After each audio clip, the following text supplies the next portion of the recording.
درآمد ابوعطا ردیف استاد عبدالله دوامی. در گذشته در مورد ابوعطا به طور مفصل صحبت شده. می‌دونیم که ابوعطا یا دستان العرب یا دستان عرب یا سارنج در ارتباط هست با موسیقی عربی و مخصوصا گوشه حجازش که از گوشه مهم ابوعطا به شمار میره به موسیقی عربی ارتباط داره. اما این مجموعه با روح فرهنگ ایرانی آمیخته شده و چیزی که امروز ما داریم کاملا ایرانی هست.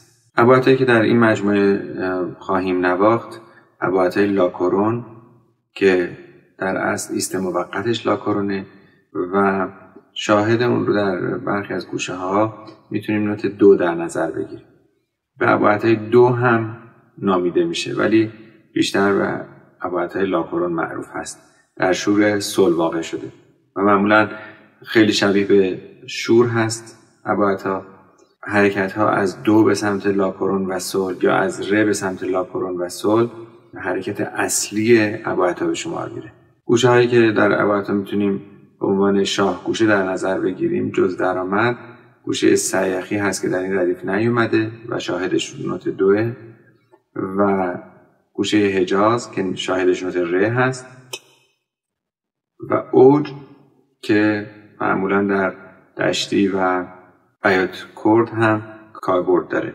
دانگ‌هایی که در این ردیف در کل ابوعطا دیده میشن یکی دانگ ره میکرون فا سل دانگ شور هست، 3 رو به پرده 3 رو به پرده 1 پرده که همون دانگ خارای شور ما به حساب میاد. دانگ اصلی شور سل لاکرون سی بمول دو، دانگ دشتی دو ره می بمول فا و دانگ شور ره میکرون فا سل که دانگ اوج هست. البته تکراری است بر دانگ بالا، اما چون در پایین با یک حالت دیگه استفاده میشه میتونیم اون رو جداگانه در نظر بگیریم. در درآمد ابوعطا دانگ‌هایی که استفاده شدن ره میکرون فا سل سل لاکرون سی بمول دو و دو ره می بمول فا هست. فروت‌های نهایی در ابوعطا روی سل شکل میگیره و فروت‌های موقت روی لاکرون.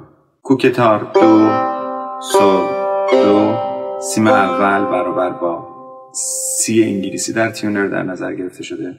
علامت مایه نما سی بمول می بمول لاکرون.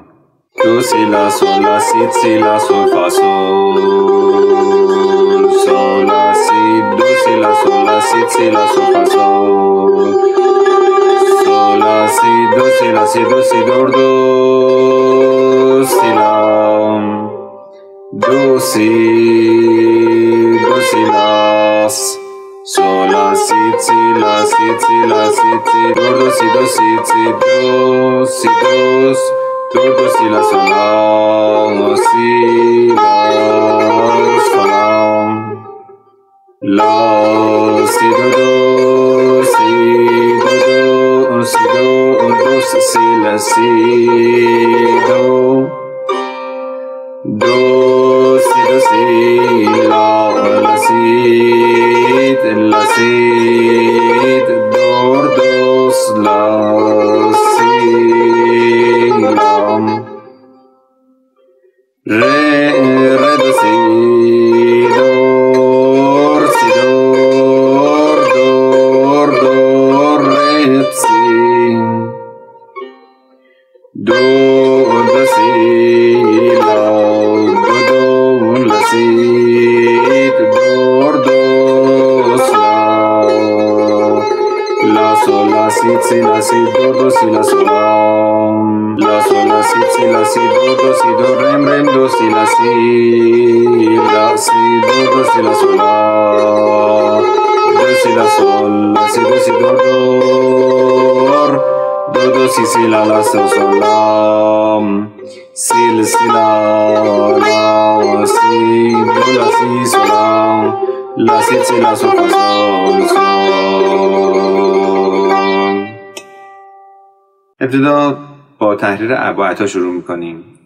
این تحریر ابوعطا که روش واریاسیون هایی هم شکل گرفته در ابتدا حالت نشیب و فراز با خودش میگیره.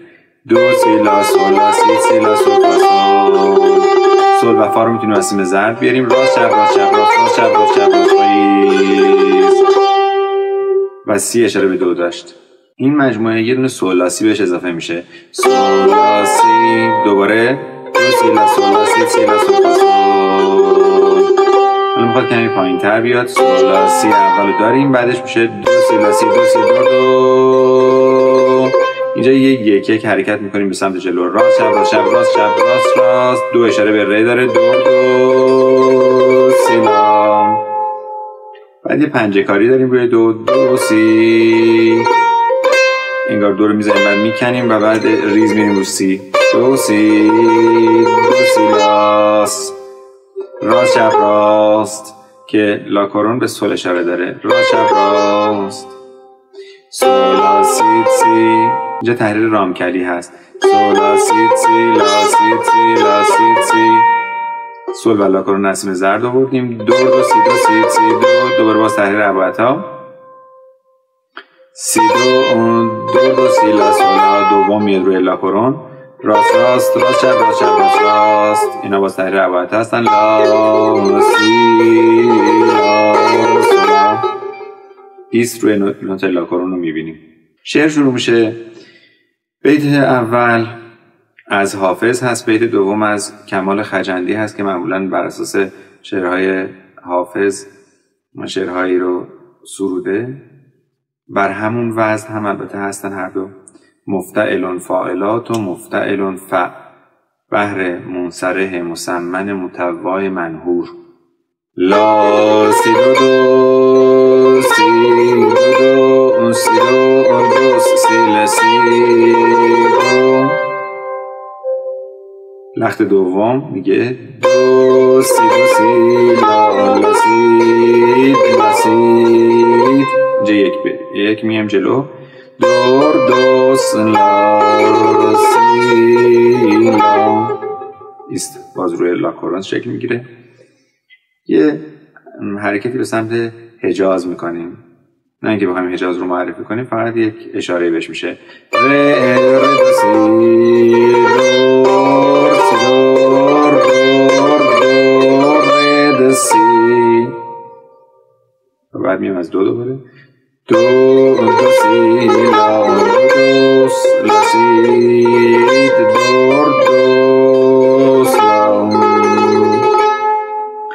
تحریر ابعادها شکل میگیره. لا سول لا سی سی. راست چپ راست راست چپ. اشاره سی به دو هم داریم. لا سی دور دو. راست چپ راست چپ. سی لا سول لا. سول لا سی ضرب میاریم. راست چپ راست راست.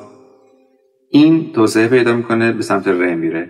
لا سول لا سی سی لا سی دور دو. اینجا لا به سی یک یک بود. سول هم کسیم ضرب. راست چپ راست راست چپ راست چپ راست چپ.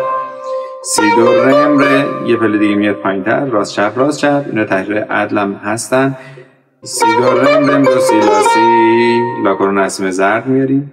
راست چپ راست راست و بعد از لا کورون نسیم زرد میگیم لا سی دو دو سی لا سول لا. سول نسیم زرد میاد. راست راست راست چپ راست چپ راست ریز. تحریر ابعادها باز ادامه پیدا میکنه. میگه دو سی لا سول راست چپ راست راست. لا سی دو سی دور دور. شبیه نشیب و فراز هم عمل کرد. بعدش تحریر نشیب رو داریم. دور دور سی سی لا دا سول سول لا که میتونیم با تیریل همون رو اجرا کنیم. و جمله فرود سی سی لا لا سی. یک میاد روی لا کورون. دو لا سی سول لا. راست چپ راست راست راست. لا سی سی لا سول سول. دوم میاد رو سول. راست راست چپ راست چپ راست راست. آخری هم تحریر ابعادها هست و روی سول ایست میکنیم.